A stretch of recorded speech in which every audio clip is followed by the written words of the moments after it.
பாஜகவுல ID விங்னு ஒண்ணு இருக்கு. ஆனா கொஞ்ச நாளா பாஜகல ஒரு ஐட்டம் விங் ஒண்ணு இருக்கோ? அடிப்படையிலேயே பாஜக என்பது நல்ல கட்சி அல்ல. இப்ப 75 பேர்ல ஒருத்தர் வீக்னஸ், 75 பேருமே வீக்கா இருக்குதுன்றதுலாம் பாலஸ்தீனுக்கு இவனுக்கு ஏதாவது சம்பந்தம் இருக்கா? அந்த பாலஸ்தீன் மக்கள் மேல இந்த இந்துத்துவவாதிகள் எவ்வளவு வெறுப்ப கேட்கிறாங்க. இவ்வளவு கேவலமா ஒரு ஆட்சி நடத்துறோம்ன்ற ஒரு குற்ற உணர்ச்சியே கிடையாது. போய் போய் போய் போய் நம்மை போல ஒரு ஆளு, நம்மை போல் ஒருவன் எத்தனை பேரை வேணா பொண்ணுங்க, எத்தனை பேரை வேணா தாலி எடுத்துக்க, போய் போய் போய் போய் நம்மை போல் ஒருவன் ரத்தத்திலேயே ஊறிய ஒரு பொறுக்கித்தனம் இருந்தா மட்டும்தான் இதை வந்து சிஸ்டமேட்டிக்காக ஒரு ஒரு ஒரு ஆர்கனைஸ்டு பாலியல் மாஃபியாவாக பாஜக செயல்பட்டு கொண்டிருக்கிறது. பாகிஸ்தானை விட இந்தியாவுக்கு பெரிய எதிரி ஒருத்தர் இருக்கானா அது பாஜக தான். அவ்வளவும் போய். வணக்கம் நேர்களே, இது ஷர்மிளா டாக்கீஸ். நான் உங்கள் டாக்டர் ஷர்மிளா. இன்னைக்கு நம்மளோட சிறப்பு விருந்தினரா இணைஞ்சிருக்கிறாரு திராவிட சிந்தனையாளர், எழுத்தாளர் திரு டான் அசோக் அவர்கள். வணக்கம் தோழர். வணக்கம் டாக்டர். வணக்கம். பாஜகவுல ஐடி விங்னு ஒண்ணு இருக்கு. அது எவ்வளவு ஸ்ட்ராங்கா செயல்படுது அப்படிங்கறதெல்லாம் நமக்கு தெரியுது. ஆனா கொஞ்ச நாளா பாஜகல ஒரு ஐட்டம் விங் ஒண்ணு இருக்கோ அப்படிங்கிற ஒரு கேள்வி கேட்கிற அளவுக்கு செய்திகள் பார்க்க முடிஞ்சது. இன்னைக்கு பாத்தீங்கன்னா மகாராஷ்டிரா அசெம்பிளில இது ஒரு பெரிய பேசும் பொருளா இருக்கு. கிட்டத்தட்ட ஹனி டிராப்பிங் மூலமா 75க்கும் மேற்பட்ட அரசு அதிகாரிகள், முக்கியமான பொறுப்புல இருக்கக்கூடிய ஐஏஎஸ் ஆபீசர்ஸ்ல, போலீஸ் ஆபீசர்ஸ்ல ஆரம்பிச்சு எம்எல்ஏஸ் வரைக்கும் அதிகார பதவியில இருக்கக்கூடிய முக்கியமான நபர்களை வந்து ஹனி டிராப் பண்ணி அவர்கள் மூலமாக மாநிலத்தில் இருக்கக்கூடிய பல முக்கியமான விஷயங்களை தெரிஞ்சுக்க முயற்சி பண்ணியிருக்கிறாங்க அப்படிங்கிற குற்றச்சாட்டை காங்கிரஸ் எம்எல்ஏ சட்டமன்றத்துல இன்னைக்கு எழுப்பி இருக்கிறாரு. தேவேந்திர பட்னவிஸ் அப்படியெல்லாம் எதுவும் இல்ல அப்படின்னு சொல்லி அதை கடந்து வர முயற்சி செய்கிறார் அப்படிங்கறத நம்ம பாக்குறோம். முதல்ல ஹனி டிராப்பிங்னா என்ன? இந்த கலாச்சாரம் பாஜக ஆட்சிக்கு வந்ததுக்கு அப்புறம் அதிகரிச்சிருக்குன்னு நினைக்கிறீங்களா?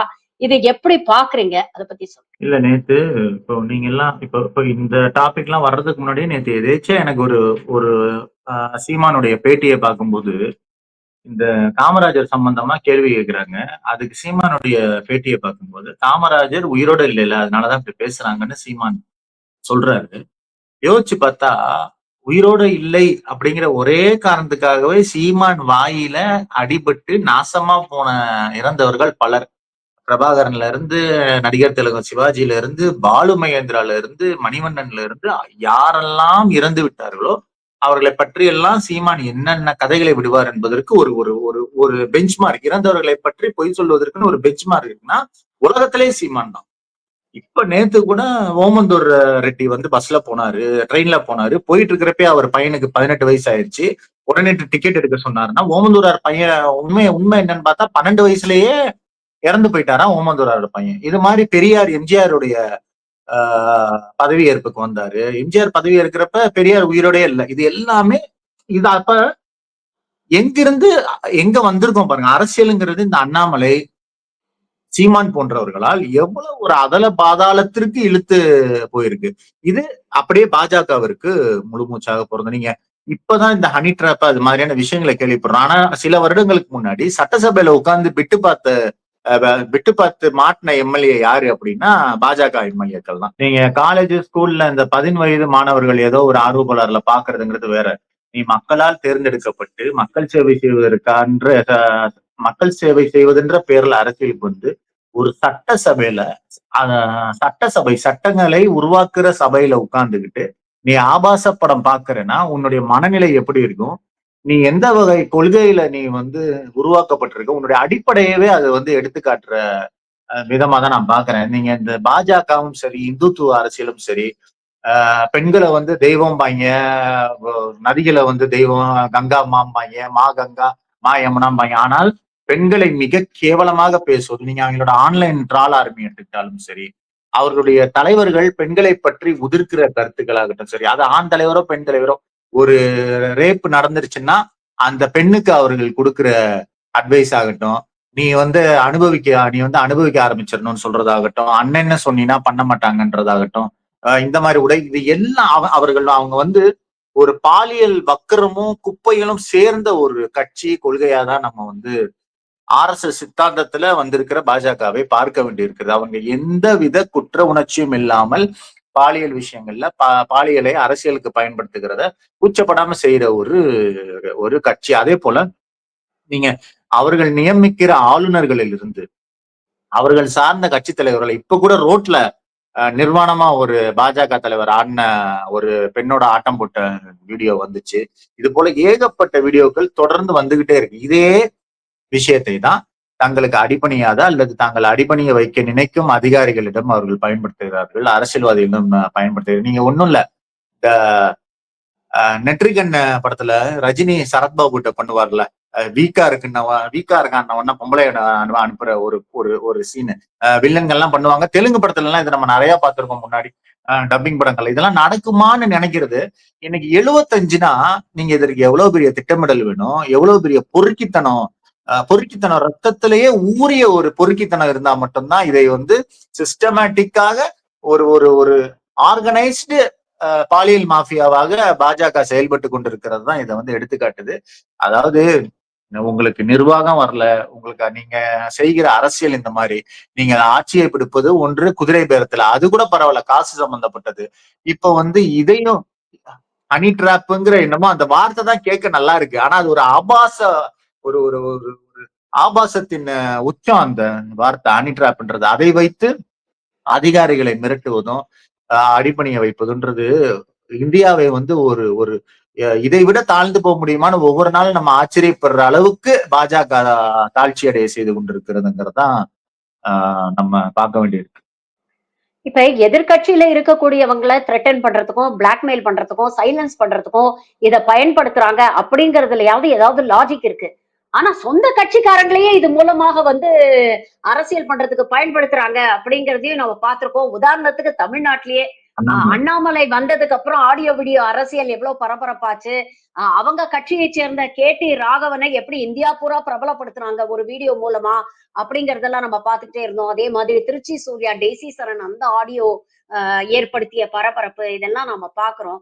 சொந்த கட்சிக்காரங்களையே வந்து ஒரு கண்ட்ரோல்ல வச்சுக்கணும்னா அதற்கு இத பயன்படுத்துறாங்க அப்படின்னு நினைக்கிறீங்களா? அது ஒரு நல்ல கட்சி இல்ல. நீங்க அடிப்படையில நான் ஏதோ அந்த சித்தாந்தத்துக்கு எதிரானவன்றதுனால நான் சொல்லல. அடிப்படையிலேயே பாஜக என்பது நல்ல கட்சி அல்ல. அது வந்து இப்போ ஒரு சகோதரத்துவம் வளர்க்கிற கட்சி, சகோதரத்துவத்தை வளர்க்கிற கட்சி அப்படின்னா ஒருத்தன் ஒருத்தன் சகோதரத்துவமா இருப்பான், உடன்பிறப்பா இருப்பான். நீங்க ரத்தத்தின் ரத்தமாவே கூட இருந்துட்டு போறான். அதாவது இப்ப இருக்க அதிமுக சொல்ல, முன்னாடி அவங்களுக்கு இந்த புத்தி இருக்காது. அவர்கள் ஏதோ ஒரு கொள்கையால அல்லது ஏதோ ஒரு தலைவர் மேல இருக்கிற பிடிப்பினால இணைந்திருப்பார்கள். ஆனால் அடிப்படையிலேயே வெறுப்பின் மேல், மாற்று மதத்தவர்கள் மேல, தாழ்த்தப்பட்டவர்கள் மேல, பிற்படுத்தப்பட்டவர்கள் மேல ஆஹ் வெறுப்பு வெறுப்பு வெறுப்பு பெண்கள் மேல, பெண்கள் படிக்கிறதன் மேல, பெண்கள் முன்னேறதன் மேல, எல்லா விஷயங்களிலும் பாகிஸ்தான் மேல இருந்து, ஃபாரின்ல இருந்து இஸ்ரேல் பாலஸ்தீன் இருக்குங்க. பாலஸ்தீனுக்கு இவனுக்கு ஏதாவது சம்பந்தம் இருக்கா? அந்த பாலஸ்தீன் மக்கள் மேல இந்த இந்துத்துவவாதிகள் எவ்வளவு வெறுப்பா கேட்கிறான். வாழ்க்கையில ஒரு பாலஸ்தீன்காரன் அவன் பார்த்திருப்பானா? நேர்ல அட்லீஸ்ட் பார்க்கவா செஞ்சிருப்பானா, பேசியிருப்பானா? அந்த குழந்தைகள் வந்து சாவதை கொண்டாடுகிற மனநிலையில இருக்கிற ஒரு கட்சி இப்படிதான் இருக்கும். அந்த கட்சியில ஒருத்தன் மேல ஒருத்தனுக்கு நம்பிக்கை இருக்காது, சகோதரத்துவங்கிற இருக்காது, நட்பு இருக்காது. அது அது வந்து ஒரு ஒரு ஒரு ஒரு கழுதை புலிகளின் கூட்டமாக தான் நம்ம பார்க்க வேண்டியிருக்குது. நீங்க அதுல போய் எங்க நன்றி விசுவாசமோ லாயல்ட்டியோ ஏதோ எங்க பாப்பீங்க? அப்ப இவன் நம்மளை குத்திடுவானா, அவன் நம்மளை குத்திடுவானு இருக்கும் பொழுது அண்ணாமலை போன்றவர்கள் கட்சி நடத்த சொன்னா ஆபாச வீடியோ லைப்ரரியும் ஆபாச ஆடியோ லைப்ரரியும் நடத்தி பல கோடிகளை ஏப்பம் விட்டுட்டு ஈஸியா போற இதுதான், இவ்வளவுதான் இந்த கட்சி. கட்சி மக்களை ஏமாற்றி இருக்கிறது. மக்களுக்குள்ள, வட இந்திய மக்களுக்குள்ள இந்துத்துவ வெறியை ஏற்றி வைத்திருக்கிறது, வெறுப்பை வளர்த்திருக்கிறது. அதை வச்சு வாக்கு வாங்குறாங்களே தவிர இது ஒரு ஜனநாயகத்தில் செயல்படுவதற்கு தகுதியுள்ள ஒரு கட்சியானே எனக்கு தெரியல. அதனாலதான் இந்த இன்செக்யூரிட்டி அவங்க கட்சிக்குள்ள இருக்கு. அதனாலதான் அவங்க ஏன் கட்சிக்காரன் உன் கட்சிக்கார அதெல்லாம் இருக்காது. அவங்களை பொறுத்தவரை நான் ஒரு கெட்டவன், அப்ப நீ கெட்டவனா தான் இருப்ப. நான் ஒரு கெட்டவன் இந்த கட்சியில இருக்கேன், அப்ப நீ கண்டிப்பா கெட்டவனா தான் இருப்ப. நீ எனக்கு கெட்டது பண்ண மாட்டேன்னு என்ன நிச்சயம். இதுதான் அவர்களுடைய செயல்பாடு இதுவாவே இருக்குது. அதனால எனக்கு இது வந்து ஆச்சரியத்தையே கொடுக்கல. பொதுவா நாடு பூரா ஒரு ட்ரெண்ட் நம்ம பார்க்க முடியுது. இது போன்ற குற்றச்சாட்டுகளில் ஈடுபடுபவர்கள் பாஜக ஆதரவாளர்கள் இல்ல பாஜகவுக்கு ஏதாவது லிங்க் இருக்கிறாங்கன்னா உடனே வந்து ஊடகங்கள் இதை மூடி மறைக்கதான் முயற்சி பண்றாங்க. ஊடக வெளிச்சம் வருது இல்ல, இல்ல இந்த மாதிரி வழக்குகளை கிடப்புல போடுறதுக்கு முயற்சி பண்றாங்க, இல்ல வெளிப்படையாக இவர்களை காப்பாற்றக்கூடிய நடவடிக்கைகளை இந்த கட்சி இறங்குது. அது பிரிஜ்பூஷன் சரண் சிங்ல ஆரம்பிச்சு எத்தனையோ உதாரணங்கள் நாம சொல்லலாம். இதெல்லாம் மீறி தண்டனை கிடைச்சிட்டா கூட அவங்க உள்ள இருக்கிறத விட பரோல்ல வெளியில இருக்கிறது தான் அதிகம். இந்த ராம் ரஹீம் போன்ற சாமியார்கள்லாம் ஒவ்வொரு தடவை தேர்தல் போதும் வெளியில பரோல்ல வந்து பாஜகவுக்கு தேர்தல் பிரச்சாரம் பண்ணிட்டு போற அளவுக்கு அவங்களுக்கு வந்து செல்வாக்கு இருக்கு அப்படிங்கிறத பாக்குறோம். இதெல்லாம் எப்படி பாக்குறது? இது எல்லாமே வந்து மீடியா மக்களுக்கு செய்கிற துரோகமா தான் நம்ம பார்க்கணும். மீடியா எலெக்ஷன்ல நிக்கலையே தவிர இந்த நாடு நாசமா இன்னைக்கு இந்த இந்த நாடு இந்திய நாடு அகில இந்திய அளவுல அகில உலக அளவுல கேவலப்பட்டு நிற்பதற்கு மோடி ஆட்சியின் கீழ் அதற்கு முழு காரணம் இந்தியானா. 2 செய்தி சொல்றேன். உலகத்தில் எங்காவது ஒரு கண்ட்ரில ரேப் குற்றவாளிகளை மாலை மரியாதையோடு ஒரு கட்சி சீக்கிரம் விடுதலை செய்து மாலை மரியாதையோட வரவேற்று இருந்தா அந்த நாட்டு ஊடகங்கள் அதை எவ்வளவு பெரிய செய்தி ஆக்கியிருக்கும். ஆனால் இங்க குஜராத்ல அது நடந்தப்ப நம்மை போன்ற சில பேரை தவிர எத்தனை ஊடகத்துல அது செய்தியாச்சு. சரி, அது அது அதை விட்டுருங்க. இன்றைக்கு 78% பவர் பிளான்ட் வந்து அந்த பில்ட்ரேஷன் இத பல்லாயிரம் கோடி அவர்களுக்கு லாபம் கொடுக்குற மாதிரி பில்ட்ரேஷனை மாட்ட தேவையில்லைன்னு சுற்றுச்சூழல் விதிகளையே அதானிக்காக மாற்றி இருக்கிறது. 78 பவர் பிளான் கிட்டத்தட்ட இந்தியாவின் காற்றை நச்சாக்குறது பாஜக. அதே நேரத்துல பாருங்க, இது கிரீனரி ஆக்குறோம், எக்கோசிஸ்டம் இம்ப்ரூவ் பண்றோம்னு நம்ம வாங்குற பெட்ரோல்ல எத்தனால கூட்டிட்டே போறோம். எப்படி மிடில் கிளாஸ் மக்களோட பெட்ரோல்ல 1.5% இருந்தது 20% ஆக்கி நேத்து ஒரு செய்தி படிக்கிறேன். இவங்களோட லட்சியம் வந்து 27%. 100% பெட்ரோல்ல 27% எத்தனால்னா சரி உனக்கு அடிப்படை நியாயம். அப்ப கோடீஸ்வரனுடைய மிகப்பெரிய பொல்யூஷனுக்கு நீ வசதிகளை பண்ணி கொடுத்து விட்டு மிடில் கிளாஸ் காரண்ட கொள்ளடிக்கிறது. அதுவும் அந்த மிடில் கிளாஸ் காரண்டி நீ 27% எத்தனால் கலக்குறேன்னா 27% காசு எத்தனாலுக்கு தானே வாங்கணும். எத்தனால் 5 ரூபாயோ என்னவோ, நீ அதுக்கும் பெட்ரோல் காசு. இது மாதிரியான அநியாயங்களை வந்து ஒரு ஆர்கனைஸ்டா ஒரு அரசு பண்ணுது.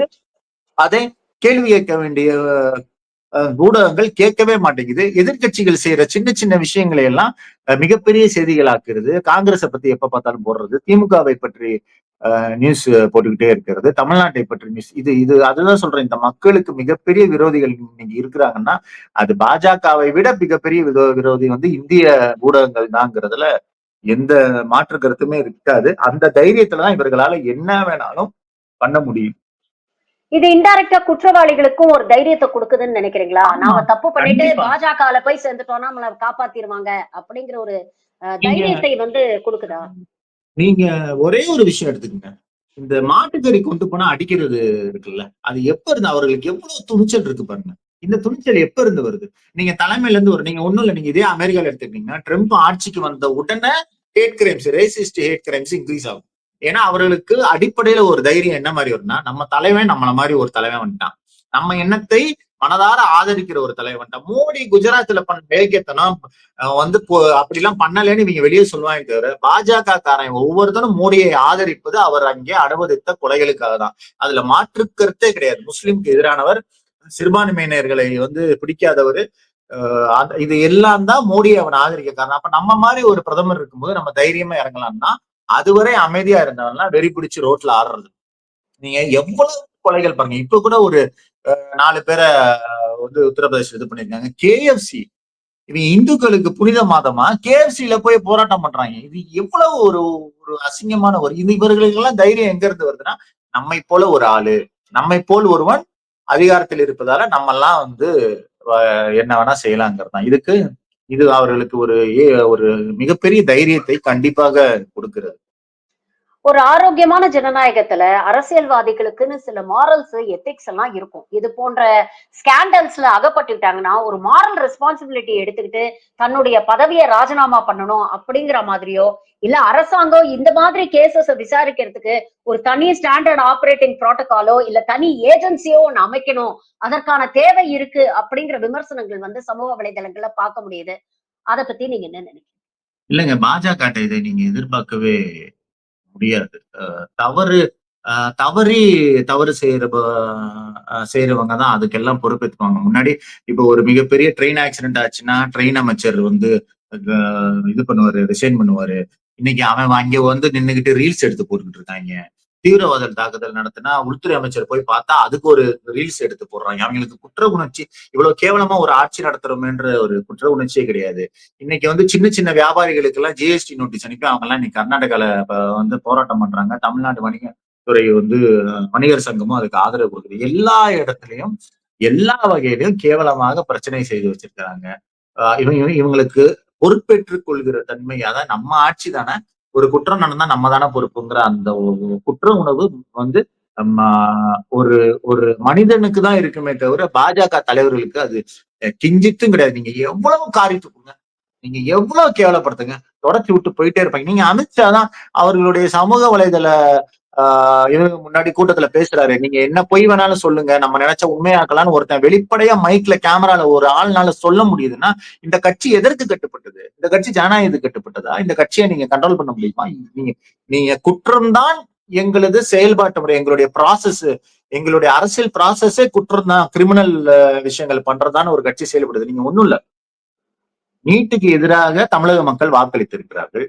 நீட்டுக்கு எதிராக சட்டசபையில நம்ம இது போட்டிருக்கிறோம். ஆனால் ஆளுநரை வச்சு இவங்க தடை போடுறாங்க, இதுக்கு தடங்கல் பண்றாங்க. இதை விட ஒரு பெரிய ஜனநாயக படுகொலை எங்கேயாவது இருக்குமா? எத்தனை ஜனநாயக படுகொலைகள் அன்றாடம் நிகழ்த்திட்டு இருக்கு பாஜக.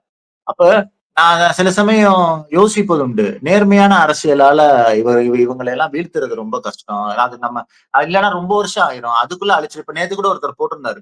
ஒருவேளை நாளை ஆட்சி மாறினாலுமே இந்த பாஜக இந்தியாவிற்கு செய்து செய்து போயிருக்கிற அசிங்கங்கள் இருக்குல்ல, குறைபாடுகள் இருக்குல்ல, அதை வந்து நிவர்த்தி செய்வதுங்கிறது சாதாரண விஷயம் இல்ல. அவங்க ஒரு மிஷினரி, ஒரு சிஸ்டம் விடாம அவ்வளவையும் கரெக்ட் பண்ணி வச்சுட்டு போயிருக்காங்க. கார்பரேட்ல இருந்து, ஜுடிஷியரியில இருந்து, காவல்துறையில இருந்து, ராணுவம் வரைக்கும் எல்லாத்தையுமே போய் போய் போய் போய் போய் அவ்வளவும் போய். அப்ப இது சாதாரணமா ஆகல. இது வந்து இன்னைக்கு மக்களுக்கு தெரியாது. எப்படி ஹிட்லர் என்னவோ அதேதான் ஹிட்லர். நீங்க இதுவும் இதுவும் அப்படியே ஒரு காப்பி தான், ஜெராக்ஸ் தான். ஹிட்லர் போனதுக்கு அப்புறம் தான் ஹிட்லர் பத்தி அந்த மக்கள் புரிந்து கொண்டது போல, மோடி போனதுக்கு அப்புறம் தான் மோடியை பற்றியும் பாஜகவை பற்றியும் இந்திய மக்கள் புரிந்து கொள்ள போகிறார்கள். அதுல அது வரைக்கும் இவர்களை யாருனாலையும் எதுனாலையும் கண்ட்ரோல் பண்ண முடியாது. இது ஒரு தனி மனிதருடைய ஒரு வீக்னஸ பயன்படுத்தி அவர மிரட்டுறது, பிளாக்மெயில் பண்றது, இல்ல அவர வந்து அரசியல் ரீதியாக இவங்க வளையத்துக்குள்ள கொண்டு வரது. இது எல்லாத்தையும் தாண்டி நேஷனல் செக்யூரிட்டிக்கு இது ஒரு த்ரெட்டா இருக்கும். அப்படிங்கிற ஒரு பார்வையை நாம பார்க்க வேண்டியிருக்கு. கொஞ்ச நாள் முன்னால ஒரு டிஆர்டிஓ ஆபீசர் பிரதீப் குரூல்கர் அப்படிங்கிற ஒருவர் வந்து இதே மாதிரி பாகிஸ்தான் ஐஎஸ்ஐ உளவாளிகளுடைய ஒரு ஹனி டிராப்ல மாட்டிக்கிட்டு நம்ம நாடு சம்பந்தப்பட்ட நம்மளுடைய ஏவுகணைகள் சம்பந்தப்பட்ட முக்கியமான சீக்ரெட்ஸ், நம்மளுடைய ட்ரோன்ஸ் பத்தின சீக்ரெட்ஸ் எல்லாம் அவங்களுக்கு வந்து பகிர்ந்துக்கிட்டாரு அப்படிங்கிற ஒரு விஷயம் வந்து பெரிய பரபரப்பை ஏற்படுத்திச்சு. இப்போ ஆபரேஷன் சிந்தூர்ல ஒரு யூடியூபர் ஜோதி மல்ஹோத்ரான்னு தொடர்ந்து பாஜகவுக்கு ஆதரவாக செயல்படக்கூடிய ஒரு யூடியூபர் இதே மாதிரி பாகிஸ்தானுக்கு தொடர்ந்து உளவு பார்த்தார், ரகசியங்களை வந்து பகிர்ந்துகிட்டாரு அப்படிங்கிற ஒரு விஷயம் வருது. அப்போ இந்த கலாச்சாரம் வந்து அரசியல் அப்படிங்கிறத தாண்டி இன்னைக்கு எல்லா லெவல்லயும் வந்து இத பரவறதுக்கு பாஜக வழிவகுக்குது அப்படின்னு பாக்குறீங்களா? இது நாட்டுடைய பாதுகாப்புக்கே ஒரு பெரிய ஆபத்து இல்லையா? நீங்க இந்த வீக்னஸ் எங்க இருந்து இந்தியாவுக்கு இவ்வளவு பெரிய வீக்னஸ் இருக்குன்னா, எங்க செக்ஸ் வந்து மிகவும் கட்டுப்படுத்தப்படுகிறதோ, எங்க மிகவும் இந்த பாலியல் சுதந்திரம் ரெஸ்ட்ரிக்ட் பண்ணி இருக்குதோ, அங்கதான் பாலியல் குற்றங்கள் நிறைய நடக்கும். இங்க ஹனி ட்ராப்ன்றது ஒண்ணு பாருங்க, 75 பேர்கிட்ட பண்றான்னா அதெல்லாம் இப்ப 75 பேர்ல ஒருத்தர் வீக்னஸ், 75 பேருமே வீக்கா இருக்குதுன்றதெல்லாம் சாதாரணமா நடக்கிற விஷயம் இல்ல. அது இந்தியா மாதிரியான ஒரு நாடகம் நடக்கும். இப்ப கிளின்டன் கூட பாலியல் புகார்ல மாட்டினாரு. நான் ரொம்ப வருஷம் முன்னாடி மன்னிப்பு கேட்டாரு. அடுத்த எலெக்ஷன்ல ஜெயிச்சாரு. இதை ஏற்றுக்கொள்கிற ஒரு கலாச்சாரம் அங்க இருக்கு. ஒரு மனுஷன்னா வீக்னஸ் இருக்கும், அவன் ஏதோ பண்றான், மன்னிக்கலாம். இங்க வந்து இது மிகப்பெரிய, இவங்க எல்லாத்தையும் மறைச்சு மறைச்சு செய்யணும். இவங்களுக்கு மறைச்சு மறைச்சு செய்யறவன் எல்லாம் நல்லவன். இப்ப நான் ஒரு தப்பு பண்ணிருந்தேன், தனிப்பட்ட முறையில பார்த்தா பச்சை பொறுக்கியா இருப்பான், வெளியே வந்து பார்த்தா பெரிய கலாச்சார வகுப்படுத்துறான். நீங்க இந்துத்துவ அமைப்பு இல்ல, நீங்க நமக்கு மக்களுக்கு கலாச்சார வகுப்படுக்கிறவன் ஃபுல்லா பாருங்க அழகிய பலாதான் இருப்பான். இந்திய சாமியார்களோட பொறுக்கிகள் யார் இருக்கா? முந்தா கூட ஒரு சாமியார் வீடியோ வந்திருக்கு. சாமியார் நியம் பண்றது இந்த நித்யானந்தா வீடியோ மாதிரி லீக் ஆயிருக்கு. இவங்களோட பொறுக்கி பசங்க யாரு? அப்ப இது இந்த கலாச்சாரம் சம்பந்தப்பட்டது. அட்லீஸ்ட் இந்த அதிகாரிகள் உயர் பொறுப்புல இருக்கிறவங்க வாட் இஸ் அட் ஸ்டேக்ன்றத புரிஞ்சுக்கிட்டு இந்த மாதிரி வீக்னஸுக்கு எல்லாம் விழாம இருப்பதுதான் இதுன்னு நினைக்கிறேன். பட் இதை வந்து எதிரிகள் பண்ணலாம். இதை பாகிஸ்தான் பண்றதை என்னால ஏத்துக்க முடியுது. ஏன்னா அவன் எதிரி. நீ உள்நாட்டுல உட்கார்ந்துட்டு உன் கட்சிக்காரனுக்கே பண்றது, உன் நாட்டு அதிகாரிகள்ட்ட பண்றது, நீ என்ன பண்ணிக்கிட்டு இருக்க இந்த நாட்டுக்கு அப்ப? இது வந்து பாகிஸ்தானை விட இந்தியாவுக்கு பெரிய எதிரி ஒருத்தன் இருக்கான்னா அது பாஜக தான். அதுல மாற்று கருத்தே கிடையாது. இதனால என்ன சாதிக்கணும்னு நினைக்கிறாங்க? இப்படி எல்லா அதிகாரிகளையும் இந்த மாதிரி ஹனி ட்ராப் பண்ணி, இவங்களெல்லாம் இவங்க கட்டுப்பாட்டுக்குள்ள கொண்டு வந்து, என்ன சாதிக்கணும்னு முயற்சி இல்ல பண்றாங்க பவர் பாஜக? பவர் அவங்களுக்கு பவர் இல்லாம இப்ப அவங்களால இருக்கவே முடியாது. இன்றைக்கு பாஜகவுக்கு தெரியும். இந்த பவர் போயிருச்சுன்னா நம்மள வச்சு செஞ்சுருவாங்கன்னா அவங்களுக்கு நல்லா தெரியும். இந்த பவர வந்து விட்டுறக்கூடாது. ஏன்னா அவ்வளவு தப்பு பண்ணியாச்சு. நீங்க பாத்துறீங்களா? நீங்க பெரிய பெரிய சர்வாதிகாரிகளோட எவ்வளவு பெரிய கதையை படிச்சாலும் இறுதி காலத்துல அவர்கள் செய்யாத தவறே கிடையாது. டெஸ்பரேட்டா இருக்கிற நேரத்துல என்ன வேணா செய்வாங்க. அதுதான் இன்றைக்கு அமித்ஷா செய்கிறாரு. பாஜக செய்கிறது. என்ன வேணா செஞ்சு எப்படி வேணா நீ என்ன வேணா செஞ்சுக்க. எனக்கு இந்த அதிகாரம் வேணும். நீ எத்தனை பேரை வேணா கொண்டுக்க, எத்தனை பேரை வேணா தாலி எடுத்துக்க, எத்தனை பேரை வேணா அசிங்கப்படுத்திக்க, சாகட்டும் எத்தனை பேர் வேணா. ஆனாலும் அதிகாரத்தில் இந்த இந்துத்துவ அமைப்பு இருக்கணும். இது ஒண்ணுதான். இந்த அதிகாரத்தை தக்க வைத்துக் கொள்வதற்காக பாஜக நல்லாட்சி கொடுத்தா தக்க வைக்கலாம். ஆனா அது நமக்கு தான் நம்மளோட இதுலதான் அது இல்லையே. டிஎன்ஏலயே கிடையாது. நல்லாட்சி கிடையாது, சமத்துவம் கிடையாது, சமூக நீதி கிடையாது. அப்புறம் எப்படி நம்ம தக்க வைக்கிறது? நிர்வாகம்னா என்னன்னு தெரியாது. ஒழுங்கா நிதியை நிர்வகிக்க தெரியாது. ஒரு இலவும் தெரியாது. பாகிஸ்தானுக்கு பயப்படாம இருக்க தெரியாது. ட்ரம்புக்கு பயப்படாம இருக்க தெரியாது. அவங்க எல்லாம் பார்த்தா தொட நடுங்கும் நம்ம ஆளுக்கு 56 இன்ச்சுக்கு. எதுவுமே தெரியாது. இதுதான் தெரியும். இந்த பொறுக்கித்தனமும் இந்த அயக்கத்தனமும் தான் தெரியும். அப்ப இதை வைத்து எப்படியாவது பவரை தக்க வைத்துக் கொள்ள பவர் அது அது அதிகாரம். அதுக்காக பாஜக எந்த எல்லைக்கும் போகுன்றதுக்கு இது இன்னொரு கேவலமான ஒரு உதாரணமா தான் நம்ம பார்க்க வேண்டியிருக்கு. பல விஷயங்கள இன்னைக்கு எங்களோட பகிர்ந்துட்டீங்க. உங்கள் நேரத்துக்கும், கருத்துக்களுக்கும் மிக்க நன்றி தோழர். தேங்க் யூ வெரி நன்றி மச். நன்றி.